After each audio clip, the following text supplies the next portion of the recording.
নেত্রকোনার নৈহাটি পশুরহাটে পরিবহন শ্রমিক ইউনিয়নের নামে চাঁদাবাজির অভিযোগ উঠেছে। ময়মনসিংহ বিভাগের বৃহত্তর এই হাট থেকে বের হওয়ার মুখে পিকআপ ট্রাকে চলছে এমন চাঁদাবাজি। প্রতি গাড়ি থেকে 400 থেকে 600 টাকা নেওয়া হচ্ছে। চাঁদাবাজির বিষয়টি ধরাও পড়ে যমুনা টিভির ক্যামেরায়। সিলন টি রপ্তানিতে শীর্ষে। হাট থেকে বের হওয়ার মুখেই এক এক করে থামানো হচ্ছে ট্রাক, পিকআপ। তাদের কাছ থেকে আদায় করা হচ্ছে 400 থেকে 600 টাকা পর্যন্ত। নেত্রকোনার বারহাট্টা উপজেলার নওহাটি বাজার। প্রতি সোমবার গবাদি পশুর হাট বসে এখানে।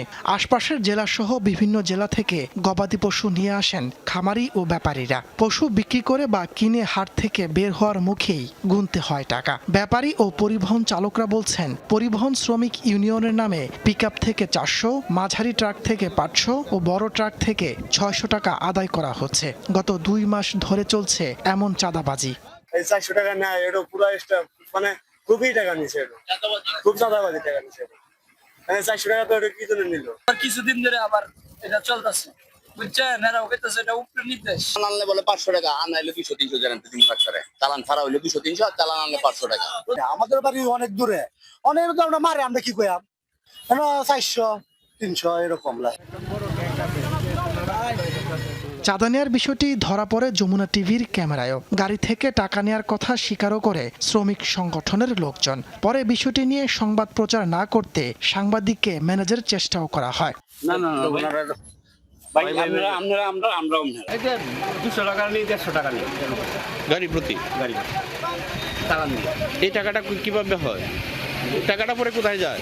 ওটারে তো আপনার অফিস প্রতি একটু 100 টাকা আর 100 টাকা বাড়া। চাঁদাবাজির বিষয়টি জানা নেই বলে দাবি করেন উপজেলা নির্বাহী কর্মকর্তা। খোঁজ নিয়ে ব্যবস্থা নেওয়ার আশ্বাস দেন তিনি। বিষয়টা আমার মাথায় কিন্তু আমি অবগতই ছিলাম না, যেহেতু আপনাদের মাধ্যমে জানতে পারলাম। আমি এই বিষয়টা অ্যাড্রেস করছি এবং চেষ্টা করছি।